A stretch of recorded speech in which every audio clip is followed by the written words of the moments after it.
Welcome to the Mystical Truths Podcast. This is Rebecca, and I'm really glad you're here. Let's unlock your world.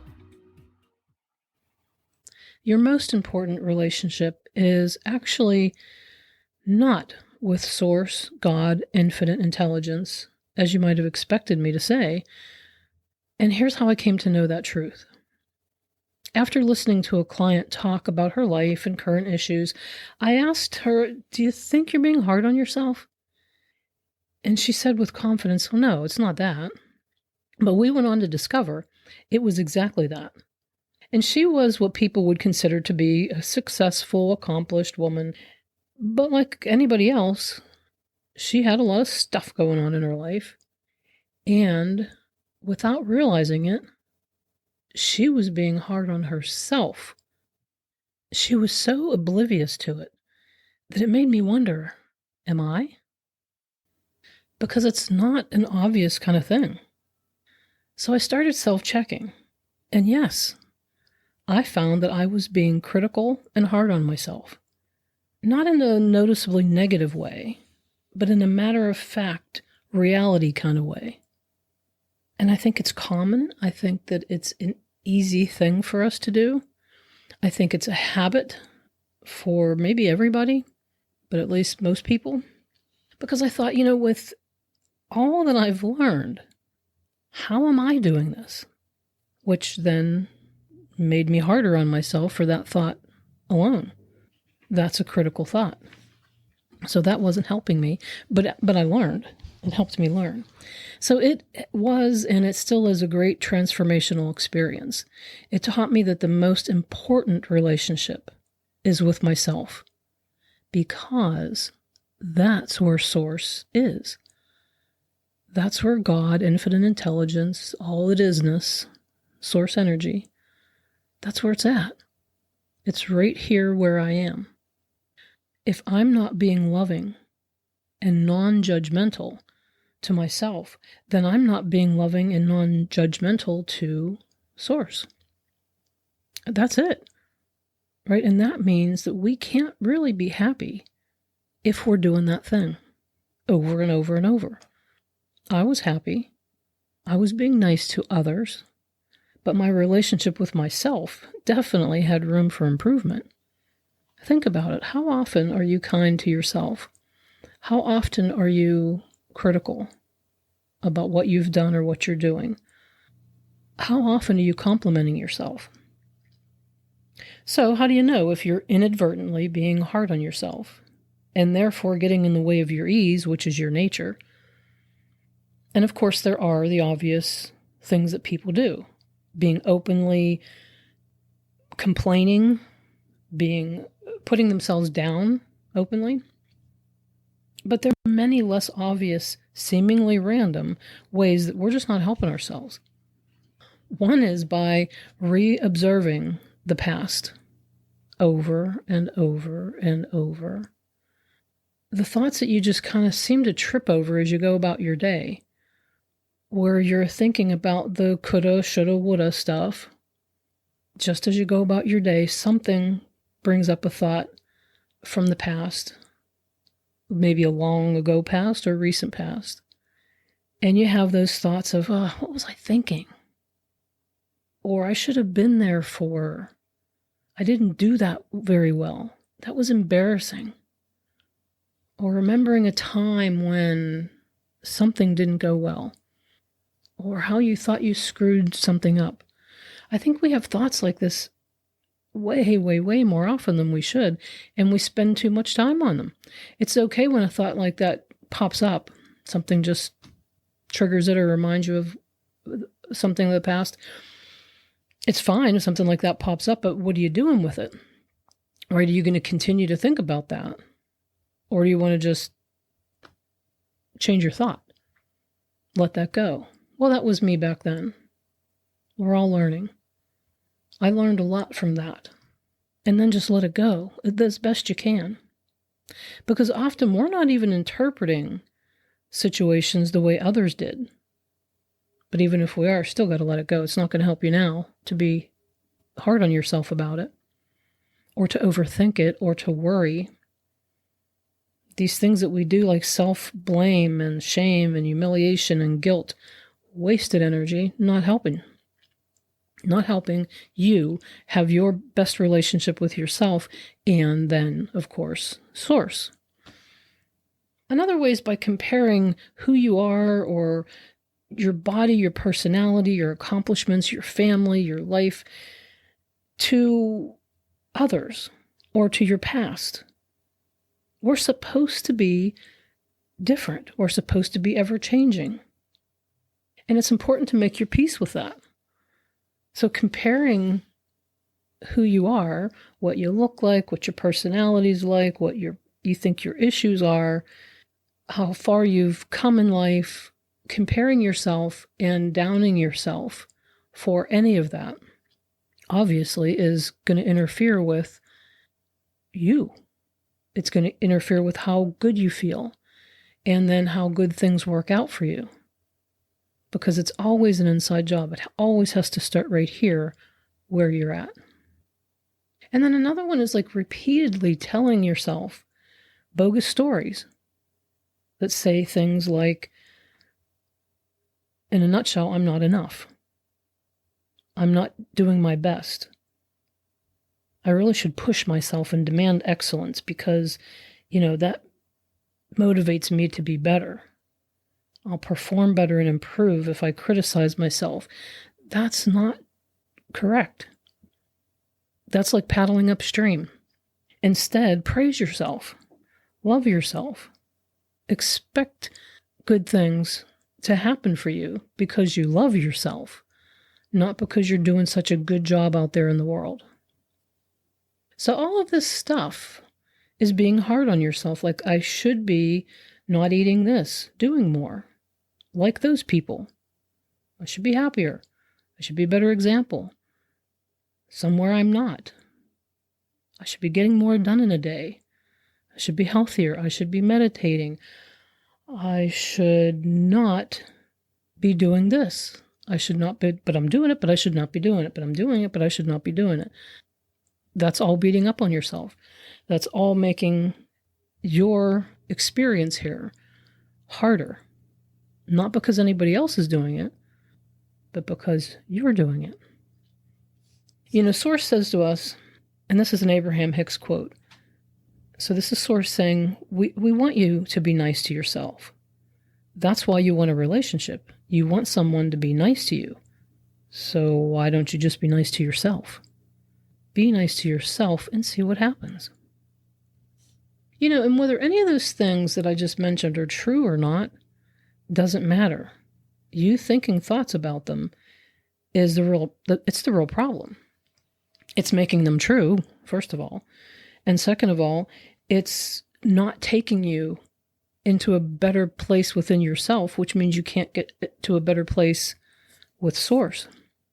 So as you do any of those, you're quietly and innocently, not meaning to maybe, sabotaging what's next for you, what's coming, again and again and again. And so how do you unteach those harsh judgments? It's pretty simple. Like everything else in life, we just have to find the ease.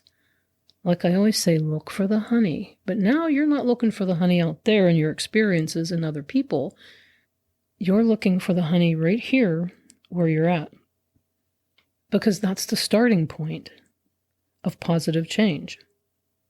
If you think, I just have to accept and love me, all I am, if I'm going to be truly happy. Have you ever had a pet or a friend who was not perfect, but who you adored? Do that for you. That's what Source is doing for you.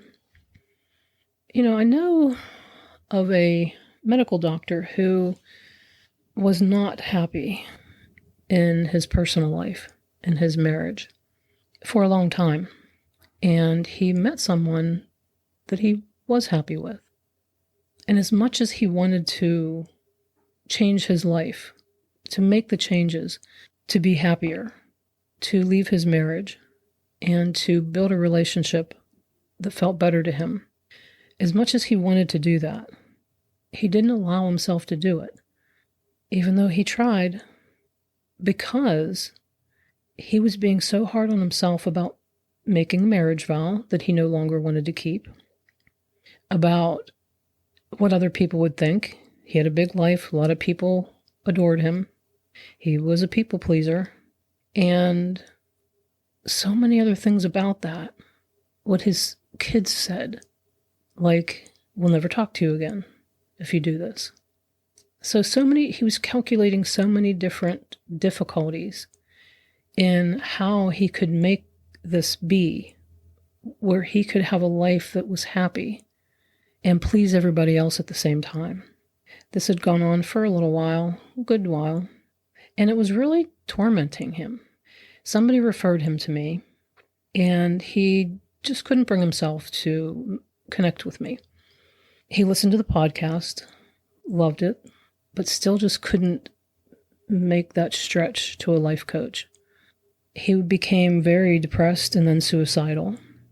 And I thought, come on, I'm right here, reach out. But instead, he went the clinical route. He went to get traditional therapy because that's what just seemed logical.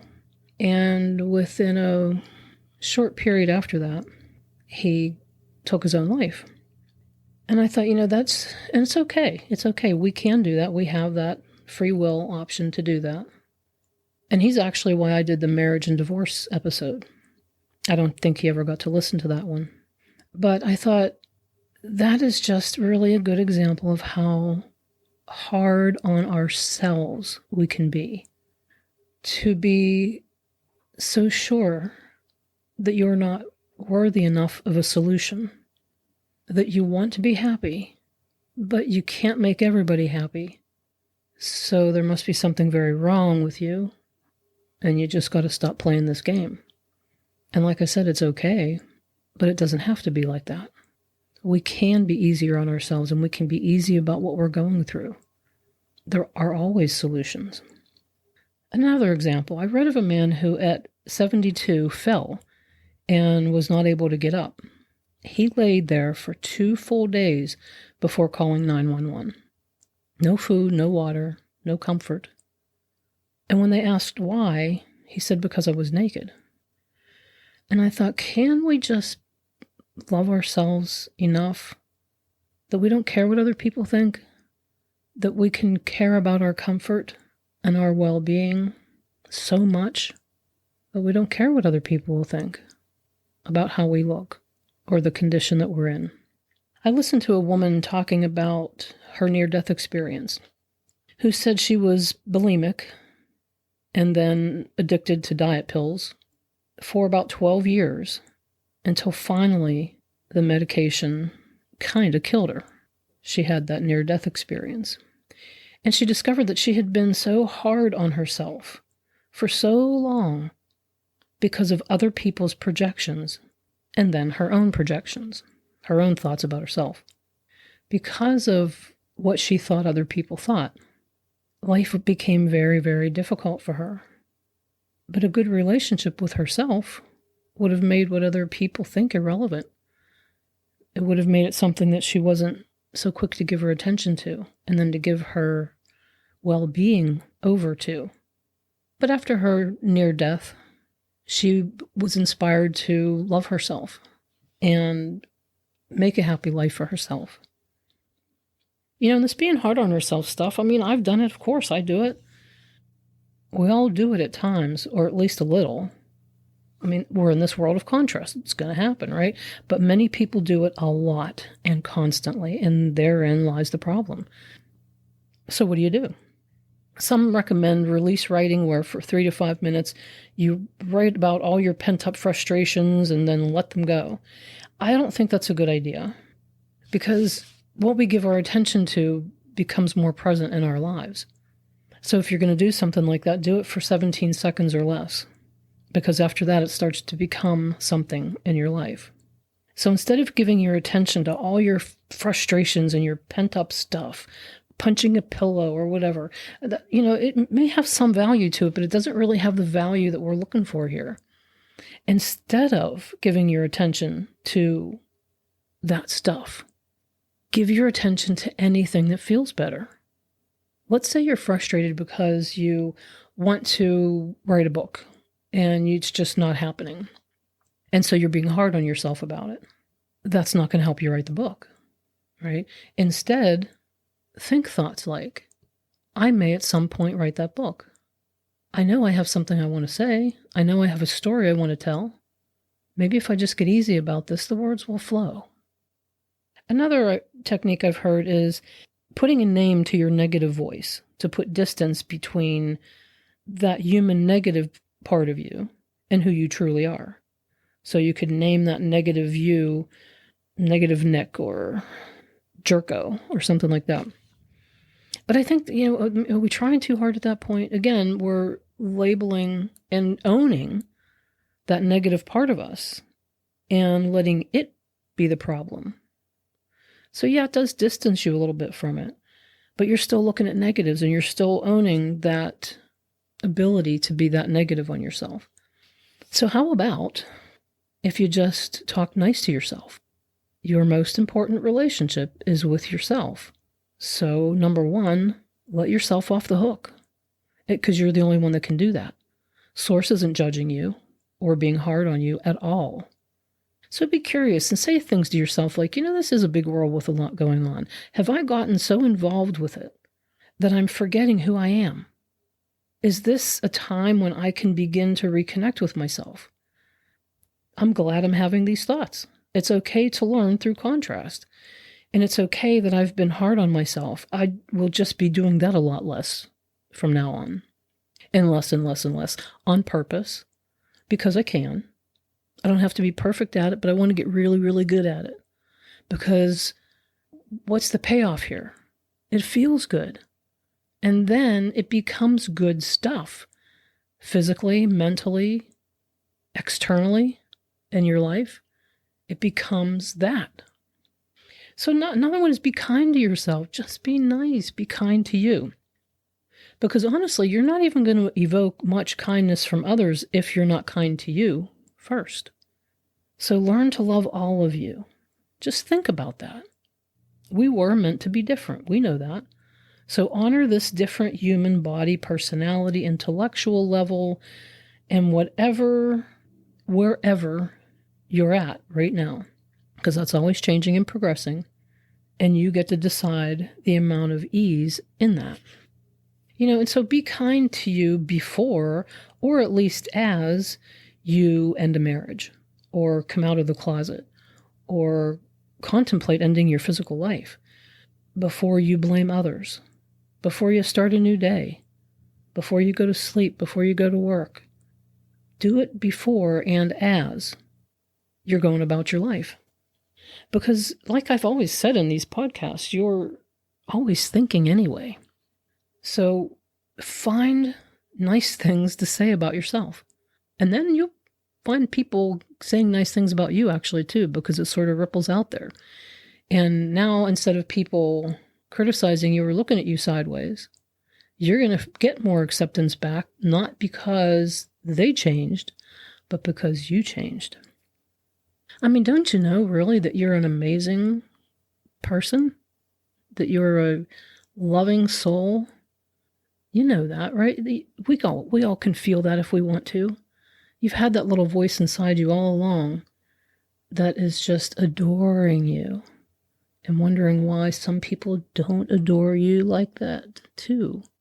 But we don't need it from other people. It's nice, but we don't need it. So I promise you, you are much more wonderfulness than you may have been realizing. I think that's true with all of us. There's a person on Instagram, Bruce W. Brackett. It's bwb.positivity. And I love watching him because he has this fan that he snaps, opens and shuts it, and he'll say things like, negativity be gone. Here's a cup of love. Drink up and enjoy. It's all for you. And then he'll say something like, take my hands. And he gets right up in that camera. Take my hands, breathe. And then he'll breathe in and out. And then he'll talk for a while on just living a better life. He was addicted to drugs and got to a pretty bad place and made a decision to change that around. And he looks wonderful now. He's very entertainingly showy and just adorable. And he's a light that shines to anybody that wants to listen and watch and be encouraged to just keep moving forward, to just keep being okay, to get through one more moment and to enjoy one more moment. And the woman I mentioned earlier who had the near-death experience, she said when they brought her back to life, she asked the doctor, "Did you say whatever, she's just an addict," while I was dead? And he was shocked, of course, and had a hard time admitting it because he said, "You were dead." And she said, "But did you say it? Did you say whatever, she's just an addict?" And he admitted that he did say that. For her, she just wanted to know, like, did she really hear that? Or did she dream it? And she really did hear it. He did say it. And she had been an addict, and of course turned her life in a new direction after that. But that really stood out to her that he would say, and really mean, whatever, she's just an addict. In other words, we don't have to work that hard to bring her back. It's not a big loss. And I thought, ew, man, you can't love yourself when you're thinking like that about other people. He couldn't have had a great relationship with himself, and therefore with his source, if he was thinking thoughts like that. And of course, that's okay. We can do this life any way we want to. But it's things like that that you want to pay attention to. Because if you're thinking like that, you got to bring it home. You have to wonder where that's coming from in you. And what don't you like about yourself? Because we know it doesn't matter who you are on this planet or what you are on this planet. You could be a tree or a person, an insect or a rock. It all counts. We all count. We all are source. We all are a part of source. We're all pure love, and we all matter. So your relationship with you is extremely important. It's your link to source. It's being who you truly are. There was an episode of The Big Bang Theory that I saw where Professor Proton had been hired by the guys, the crew, to perform a private party for them.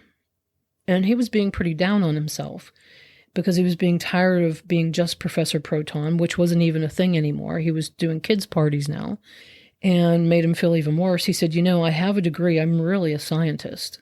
And I'm elderly now, and I'm doing kids' parties. Like, how did it come to that? And he felt like his life was just not that important, and that he hadn't been that important because, he did a kids' show, and now he's doing kids' parties. And Sheldon and Leonard explained to him that he was a huge inspiration for them and many others. They said, "You taught and introduced so many of us to science and helped us develop a love for science over the years. But he was so close to it that he couldn't see the value and the ripple effect of it. He was being hard on himself because he was judging his life and himself through probably what he thought other people's expectations would have been. So he was so close to his misinterpretations and just his own life in general that he just couldn't see all that value that had been there all those years. And like I said, that just rippled out and was still rippling out. So that's how we get hard on ourselves, right? So wherever you are, whatever you're up to, you're more amazing than you know. We're all more amazing than we know. Even if we know we're amazing, we're still more amazing than that. And we are loved unconditionally. So we can love ourselves unconditionally.